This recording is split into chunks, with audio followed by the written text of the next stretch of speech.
His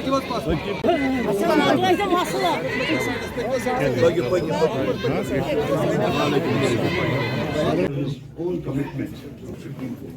Supreme Court before September or up to September, which Supreme Court had directed to the Government of India, was that the statehood should just stop. Say the situation is very good. It was suited to them. To their suitability, they here voice to Parliament because the session is started of Jammu and Kashmir. Even on 19th September during the election phase, Honorable Prime Minister from हमारे यहाँ पे मिलने का जो मकसद और मुद्दा है वो निजाम साहब ने मुदल्लल तरीके से आप लोगों के सामने रखा। आज हम मुल्क के वजीर आजम जनाब नरेंद्र मोदी साहब को, वजीर दाखिला जनाब अमित शाह साहब को और तमाम मरकजी क़यादत को, मरकजी सरकार को अपना वो स्टैंड, अपना वो अंदिया रीइटरेट करना चाहते हैं, उसका इआदा करना चाहते हैं, जिसके तहत आपने पार्लियामेंट में, पार्लियामेंट से बाहर, हत्ता कि रियासत जम्मू कश्मीर की सरजमीन से भी रियासत जम्मू कश्मीर के लोगों के साथ ये वादा किया था कि हमारा जो हक आप लोगों ने छीना है, हमारा सुप्रीम कोर्ट के हुक्म के तहत इलेक्शन तो करवाए, लेकिन इलेक्शंस के साथ साथ सुप्रीम कोर्ट ने स्टेटहुड वापस करने का भी आपको एक हुक्मनामा दिया था, जो अभी तक आपने पूरा नहीं किया है। इससे पहले कि मैं आगे बात करूं, मैं आप लोगों को सुनाना चाहूंगा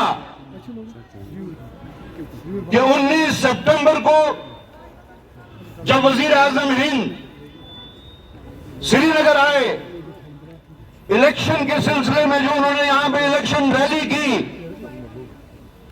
आपने अपना वादा असर नौ यहां पे दोहराया। मैं वो वादा भी आपको सुनाना चाहूंगा वजीर आजम साहब। यह आपकी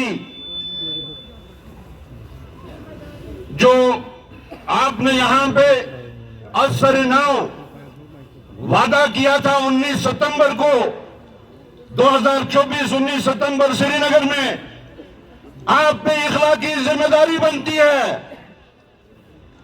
कि उस वादे को आप पूरा करें, उस कमिटमेंट को आप पूरा करें, जिसके तहत यहां की नौकरियां, रियासत जम्मू कश्मीर का हक जो है, यहां के लोगों का हक जो है वो उनको वापस मिले, जिसके तहत रियासत जम्मू कश्मीर की जो जमीन है, जिसका हक सिर्फ और सिर्फ रियासत जम्मू कश्मीर के लोगों के का है, वो उनको वापस मिले, जिसके तहत रियासत जम्मू कश्मीर में जितने भी कुदरती वसाइल हैं, उसके ऊपर रियासत जम्मू कश्मीर के लोगों का हक है, वो उसको वापस मिले। आज 25 नवंबर को चूंकि पार्लियामेंट का इजलास शुरू हो चुका है, हमारी एक प्रिंसिपल स्टैंड है, कांग्रेस पार्टी का प्रिंसिपल स्टैंड, इलेक्शन से पहले, इलेक्शन के दौरान और इलेक्शन के बाद भी एक ही रहा है। हमारी डिमांड है कि हमें हमारा हक स्टेट की सूरत में हमें वापस मिलना चाहिए, जिसके लिए आज हम यहां जमा हुए हैं। और रियासत जम्मू कश्मीर की सरजमीन श्रीनगर दारुल खिलाफा से हम पार्लियामेंट तक यह आवाज भेजना चाहते हैं कि आज आपकी ये कमिटमेंट फिर कहीं जुमला न साबित हो जाए। आपके जो जुमले हैं वो पार्लियामेंट से बाहर शायद आपकी मजबूरी होगी, लेकिन पार्लियामेंट में आप जुमला साजी नहीं कर सकते। आप 140 करोड़ हिंदुस्तानियों को बेवकूफ नहीं बना सकते। आपने जम्मू कश्मीर को लेके वोट हासिल करने के लिए हमारी सरजमीन को एक वोटिंग मशीन के तौर पे इस्तेमाल किया, लेकिन इखलाकी तकाजा है, सुप्रीम कोर्ट का ऑर्डर है कि हमारा ये हक हमें वापस मिलना चाहिए। इसलिए मैं अपने जी इज्जत कारकुनों से बिलखसूस तमाम डिस्ट्रिक्ट प्रेसिडेंट से गुजारिश करता हूं कि अपने अपने जिले में वो इस तहरीक को ज्यादा से ज्यादा आगे चलाएं, ज्यादा से ज्यादा आवाज उठे। जो उनके बहरे कान हैं उन तक ये हमारी आवाज पहुंचनी चाहिए। लिहाजा साथ ही मैं एक और चीज का ऐलान करना चाहूंगा, वो है 26 तारीख को कॉन्स्टिट्यूशन का दिन है, जो कि कल पड़ता है। हमने अपने तमाम डिस्ट्रिक्ट प्रेसिडेंट साहिबान को यह हिदायत दी है कि हर जिले में वो कॉन्स्टिट्यूशन डे मनाया जाए। देखिए, आज हमने कोई प्रोटेस्ट नहीं था, कोई डिमॉन्स्ट्रेशन नहीं थी। हमने जो हमारा प्रिंसिपल स्टैंड है स्टेटहुड को लेके, उस स्टेटहुड की डिमांड का हमने रीइटरेट किया, इयादा किया।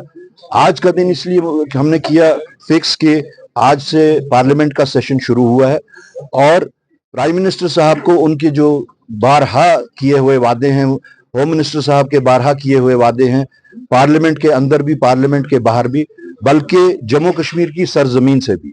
लास्ट वादा उन्होंने 19 सितंबर को सेकंड फेज के वास्ते, जो इलेक्शन के वास्ते वो यहाँ 25 को जो सेकंड फेज होना था उसके वास्ते जो किया था, वो भी हम उनको याद दिला रहे हैं कि आपने बार बार हमारी सरजमीन से भी वादा किया, लेकिन अभी तक आपने वो वादा पूरा नहीं किया। तो हमारी उस डिमांड को, उस वादे को याद दिलाने के वास्ते आज हमने वादी कश्मीर के जितना भी जिला सदूर साहिबान थे और जितने भी सीनियर कारकुनान थे, उनको जमा करके सिंबॉलिक तरीके से पार्लियामेंट ऑफ इंडिया तक अपनी बात पहुंचाने के वास्ते ये सब।